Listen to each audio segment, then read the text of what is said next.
Welcome back to NTV Tonight. Now, behind every school fire tragedy are families whose lives are forever changed. Long after the funerals are over and the headlines fade, parents are left grappling with grief, unanswered questions, and an enduring search for justice. For those who have lost children in school fires, the pain never truly ends. In this special report, our reporter Margaret Kimathi revisits some of Kenya's deadliest school tragedies, speaking to parents whose lives were forever altered. Their stories reveal the lasting human cost of these disasters and raise a critical question. Has the country learned from past tragedies, or is history destined to repeat itself?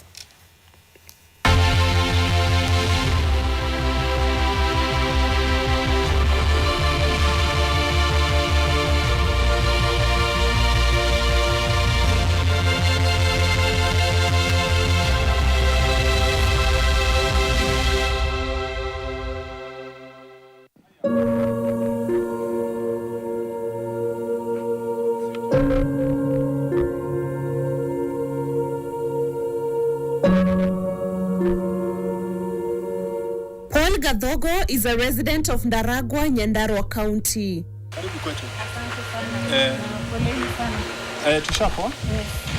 After meeting us, we follow him along a winding footpath past cultivated fields that stretch across the village landscape. A few minutes later, we arrive at a flourishing onion farm. As he walks us through the neatly planted rows, he tells us it is more than a source of livelihood. It is a living reminder of his son, Timothy Weru, who was among the 21 boys who lost their lives in the Hillside Academy fire on September 5th, 2024. That day that I lost my son is when this project I'm doing was taking shape.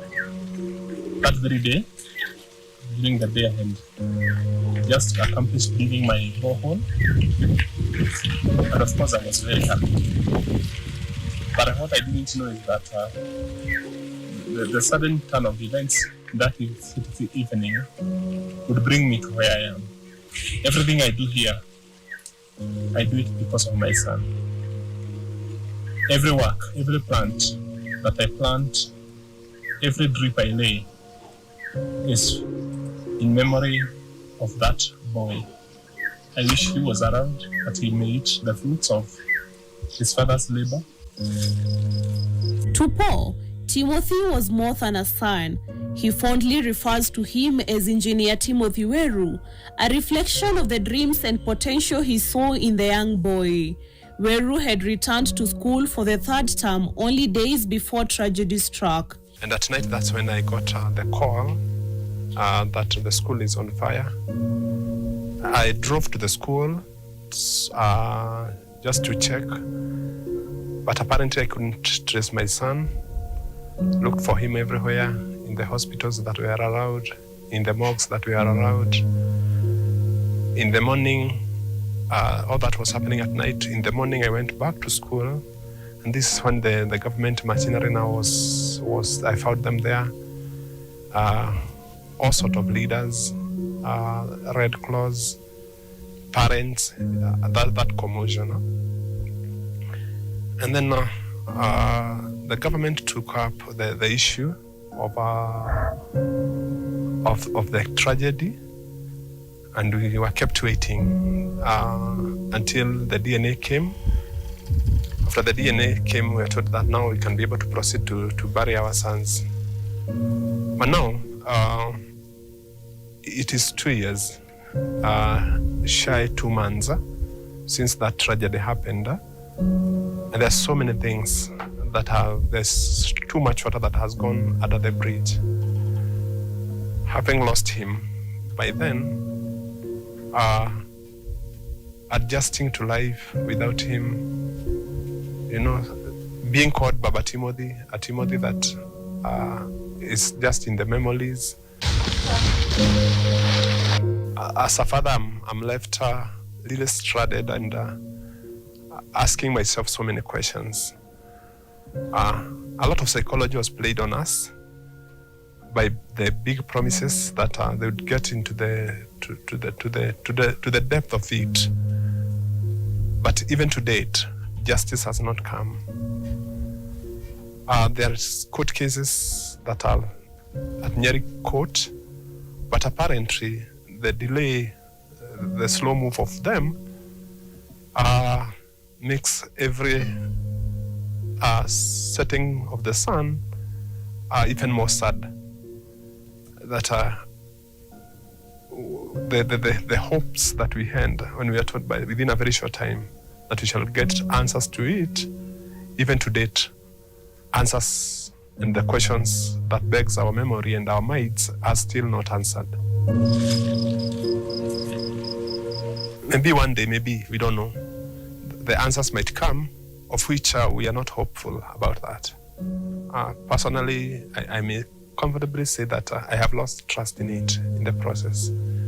Even when you go to court, okay, you will go, but the outcomes of every court session leaves you more worried, more grieving than even healing.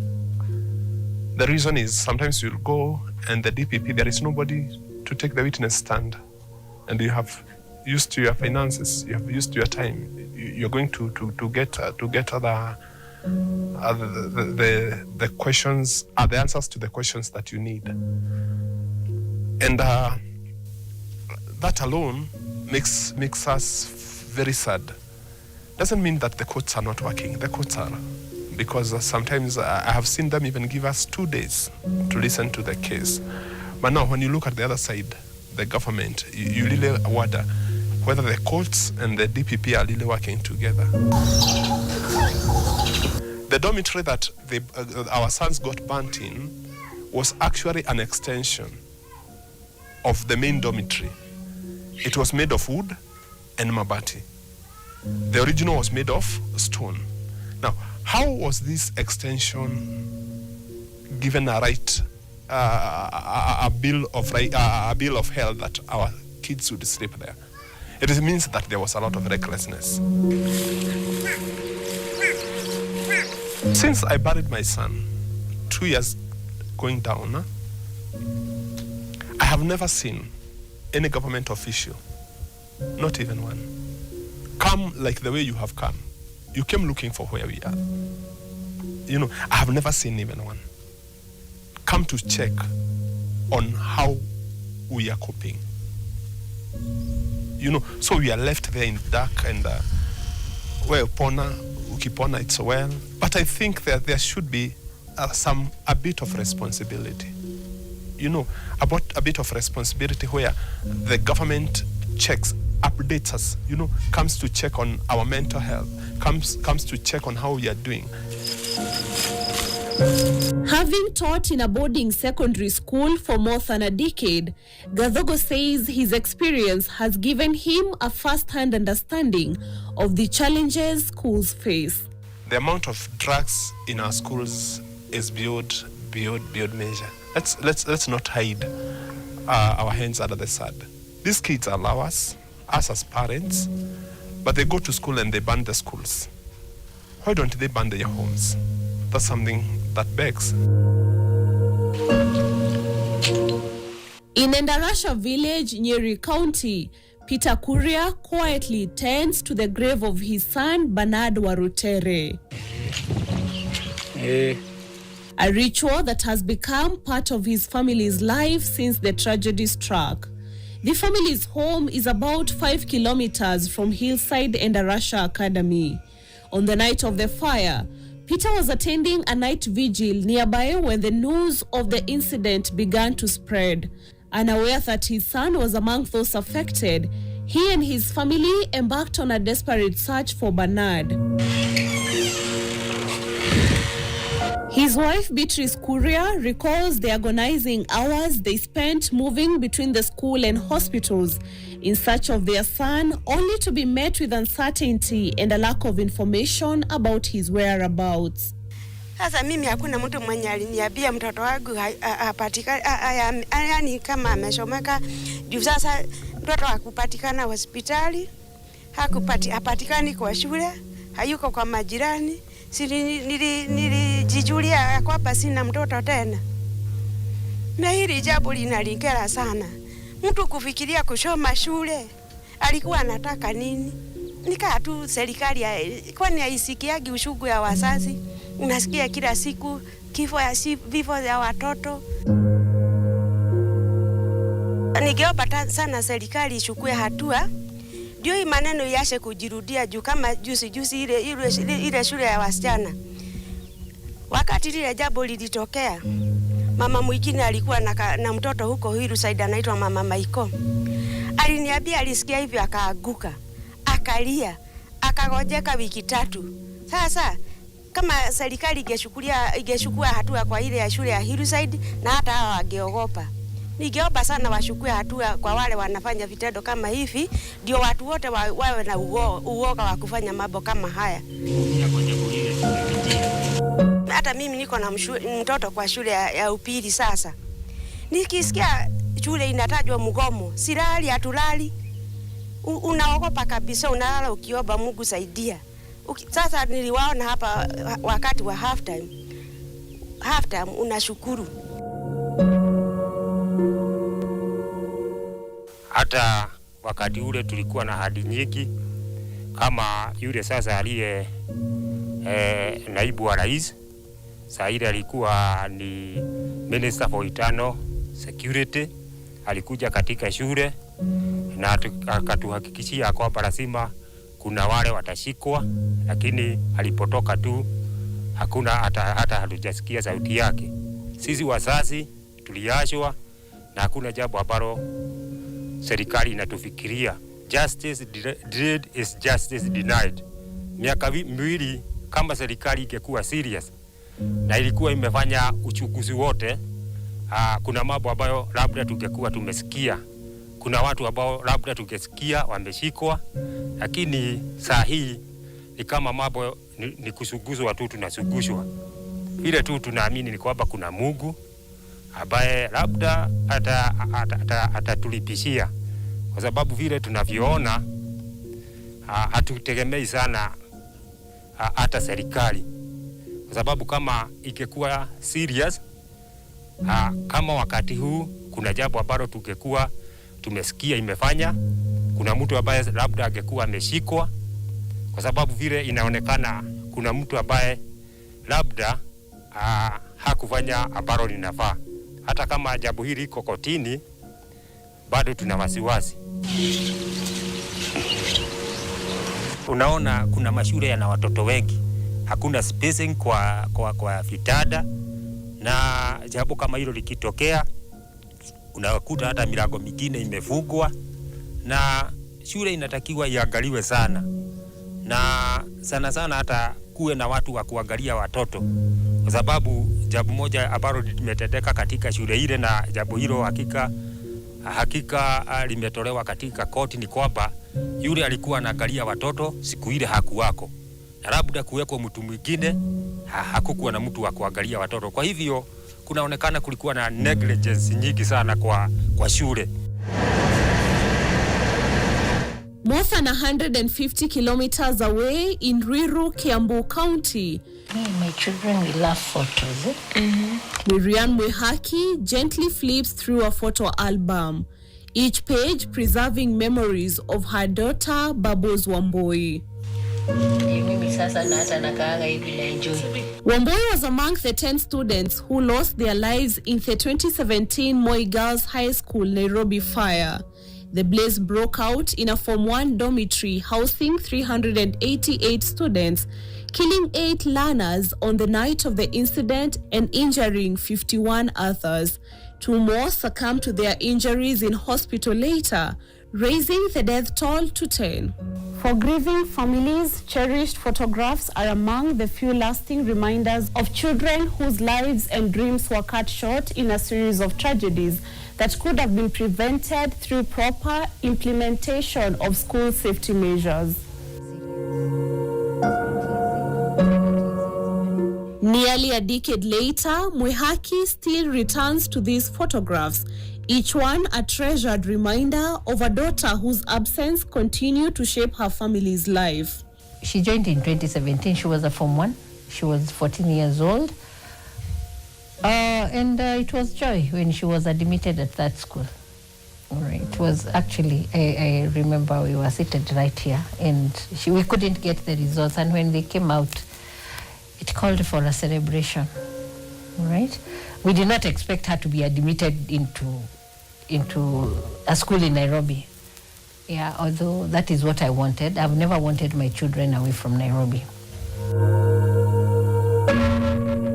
In second term, I remember Wambui wanted to change schools.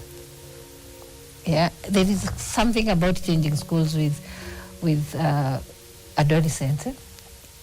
They just want to change. They want to go to another school. Wamechochana huko hivyo sana. So I remember me telling her, you know what? It's okay. We discussed what is going on in that school. And we had removed all those things that are normal, like food. If it's about food, we had said no. It can't be one of the reasons we want to leave. If it is about kupewa duties, that one was not there. Congestion, which I really had to beat myself after. Then I go back to school, and by the end of second term, she had really blended in and was ready to move on. And it was her dad who was called first. Then he called me and told me, he woke me up and told me there has been some incidents at the school, and we needed to go there. So as we were going, you start seeing social media stuff, and now you start praying, all right? Nobody is giving you answers. Nobody is telling you exactly what is going on. And I remember first we were told we go to Aga Khan. Tumetoka Aga Khan all the way to hapo Muthaiga. At Muthaiga, then you get another call and you told, no, it is inaitwaje that hospital, Nairobi Women's, Gong Road. So we proceeded to KNH and went to casualty, and we found our baby there. And she was okay. She was talking, actually. Remember, it was during the time that there was a strike, all right? So we wanted at least to go where we know she could get proper care. Because after now the doctor comes and checks, she says, this is bad. Actually, we need an ICU bed. I'm like, we are talking, we are eating. Why we say these are burns? And the worst will be aanze kuswell now from there, because you inhaled hot air, so you burned, so itafura, and then ufungane, and then you can't breathe. And then she passed urine. It was black. They went into a panic mode without telling me why they are panicking. Right, and then one said the kidneys are shutting, and then one boy had burns. We call her bubbles. Had burns 82%, and 12% were internal. That is what was sent her to the ICU. She stayed in the ICU for 7 days, and Bubbles had got out of the hospital, of the dorm, bila injuries. Remember her, she was actually sleeping in the lower deck. So and the upper deck is the one that burnt. So when she came out and realized that her friends were still inside, she went back. People remember seeing her outside, but how she got inside. But later, we came to learn that from so many of her friends who came to see her in hospital, she's the one who woke them up. But at some point, the fire had already engulfed most of the places, so she jumped from first floor to ground floor. In 2021, Tiffany Wangare, the student found responsible for starting the dormitory fire, was convicted of manslaughter and sentenced to 5 years imprisonment. But for Mwihaki, the conviction brought little closure. She believes the school had prior information that could have helped prevent the tragedy. raising questions about whether accountability extended beyond a single student. For me, I don't think I would say it was a pure accident, because there was information that something like that was going to happen. This girl, Tiffany, didn't like the school. It was evident. She did not. She had written letters. She had talked about it. She had told her parents. Because I remember in July, we were in the same caucus with the mother, the academic caucus for the class, and she was sent home. She wanted to sneak out, all right? And it is Wambui who told on her, all right? So she goes to school and she goes to the matron and tells the matron, this girl has not come to the dorm and she wanted to sneak out.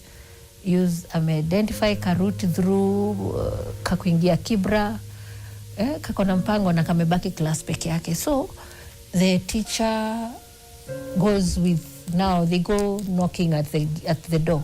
She has locked herself inside, open, and find her hidden under a desk at around 1. So the mother is called. The following day we were having a meeting in my office, and she comes and we are telling her, she's so sure that the school is now, she's saying the school is victimizing the daughter so that they can sell out this position. And we are telling her, if she tried, it's good she goes for counseling. Then mother tells me, no, she has already talked to somebody in a hotel, a counselor in a hotel, which is very unethical, and she's ready to go back to school. She had actually shown these other girls how to sanitizer can light fire. Yeah, they did that experiment in the field. Remember, this is my daughter telling me this. They did. They went to the field, and she experimented, and it ikawasha moto. Right? And did the school know about it? They had the information. You see, my Bubbles is a snitch, according to them, but you will not do something wrong, and she does not say.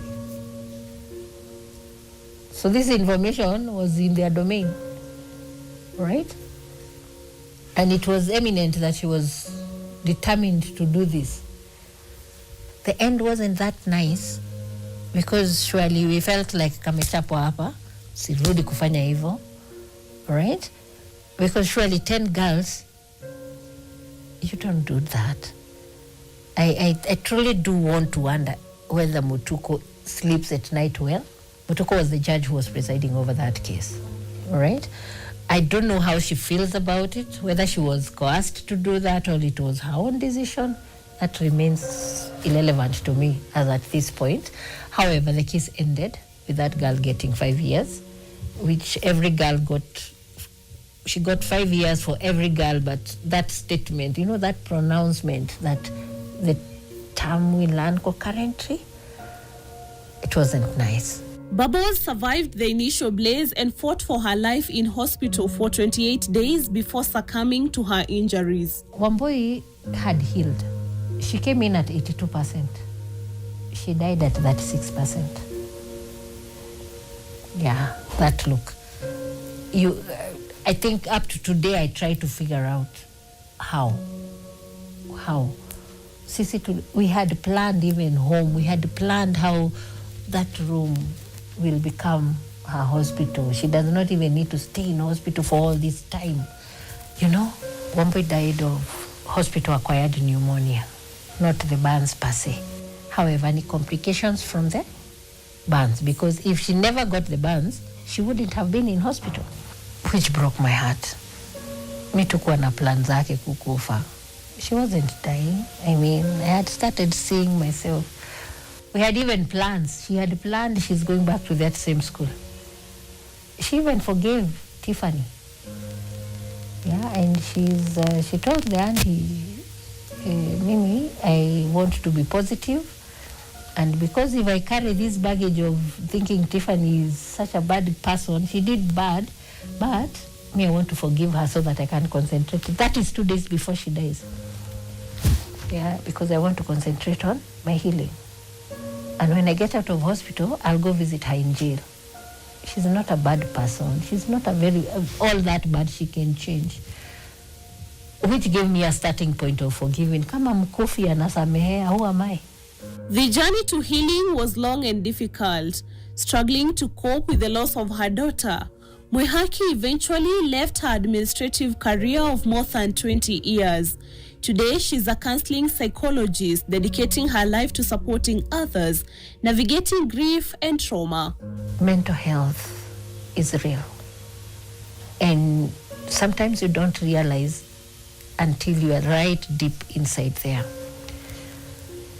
I do remember at some point I would just be driving and feel like, I look at the lorry ahead of me and think, I can just end this. So I actually had to be put off driving for the longest time. I think it took me almost a year before I went back on the road. For me, I have told you, I've even tried therapy outside this country. And it's still not satisfying. I did not heal. You know, the way unaenda to, you pay a lot of money and thinking it will go because you are running away from your mind. She will live, and I believe there is a bigger purpose for her. She did not die in vain. And that is the point, maybe that is the message I want to give to those parents who lost their children, who have lost their children through this. We do not have to surrender to the people who perpetrated the act. To asinye tu kabisa, let them see these children shine beyond the grave. Because that's my motto. She will shine beyond the grave. She wanted to be a fashion designer. Babos was not a bookworm. She knew exactly what she wanted. She did not want stress. Yeah, that's what she wanted. We had even bought a machine, a sewing machine. And she would draw beautiful drawings. And after all this, then Endarasha, then Moi Girls, then Endarasha, then Utumishi. I mean, somebody is sleeping in some office who needs to go home. All these incidents, of course, I remember like Bomboruru, they did not know what happened. So for me, quality assurance in schools is dead. Somebody is drawing some money and doing nothing. All right? And approving institution to continue learning. In Machakos County, memories of one of Kenya's deadliest school tragedies remain painfully vivid. On the night of March 25th, 2001, a dormitory at Changuli Secondary School was deliberately set ablaze by two 16-year-old students. The fire claimed 67 lives and left 19 others injured, including one of the perpetrators. Among those who never made it home was Benjamin's Mutune's son, a loss that, for more than 2 decades later, continues to define his family's life. Wakati nilienda petrol station kunywa mafuta, nikasikia watu wanasema kuna Changuli kulichomeka, na nikaweka gari yangu mafuta na nikakimbia Machakos. Lakini kijana wangu alikuwa form 4, sikujua immediately ama hapo kama alikuwa ni mmoja wa wale. Nikaenda nikaangalia, nikaambiwa pengine wamekimbia ama ako hospitali. Niliongojea siku kadhaa kama siku 4 ndio nikagundua ni wale walikuwa wamechomeka. Watoto wakazikwa pale, ikawa ni combine grave. Sasa wakati ilimalizika, hiyo jambo ilipiga wazazi wengi. Hata sasa tumepoteza wazazi wengi kulingana na ile jambo. Tulipewa counselor anaitwa Professor Ndetei. Alianza kutushauri, alianza kuongea na sisi polepole, kwa sababu wazazi wengi hawataki kuwashauri watoto. Wanawapatia tu uhuru wafanye vile nini, lakini wangekuwa ni watu wazuri wanaweza kushauri watoto, hata kuwapeleka makanisani.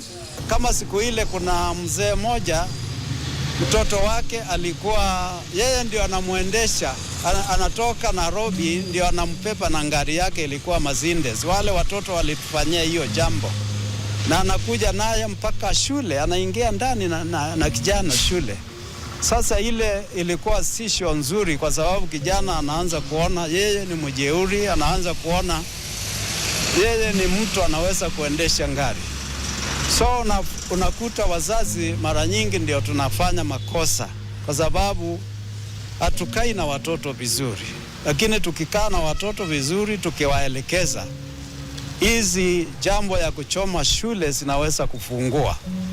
Ile jambo ilitusumbua sana, kwa sababu mwishowe tulienda kotini, na ilichukua kama muda wa miaka 18 mpaka tukapata justice. Na hata tukipata justice, ile ridhaa unalipwa haiwezi ikatoshea mtoto wako. Hiyo ni kitu ambao hawezi ikafanya kitu, kwa sababu huwezi kukombea mtoto wako na pesa. Serikali iangalie shule vizuri, itengeze zile measures zinatakana, kama ni dirisha, na walimu waweze kuambiwa hiyo ni mwalimu akiwa shule au anajua vile anafanya, kwa sababu walimu wengi wanakuwa kama hawaelewi ni nini walienda kufanya pale. Wanapewa watoto na wazazi, na unakuta pengine hawajui wanaendeleaje. And before the wounds of past school tragedies could fully heal, another fire struck. On the night of May 28, 2026, a dormitory at Utumishi Girls High School caught fire, claiming the lives of 16 students and leaving several others injured. It is a parent's worst nightmare. You wave goodbye to your child at the school's gate, expecting to see them next holiday. Instead, you are left waiting for answers.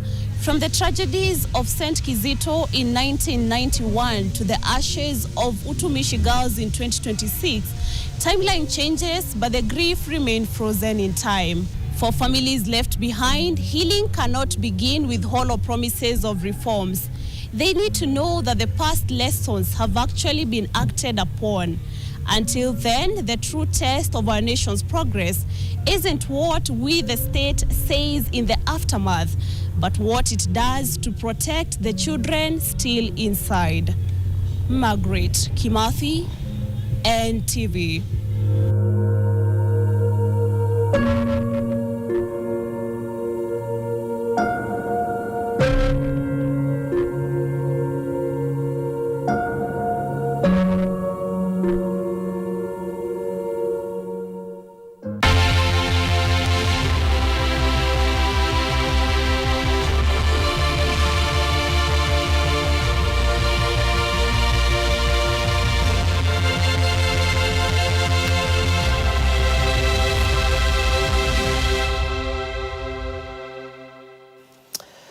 The burning questions, some very heartbreaking stories there, and some very thought-provoking ones for all who are in the ecosystem and the different stakeholders. And this is part of our ongoing series that began yesterday, where we had Electino Dera giving us one, which was the narrations of students who are currently in schools where there has been unrest. And so we tonight have listened to narrations of parents who have been bereaved in different school fires.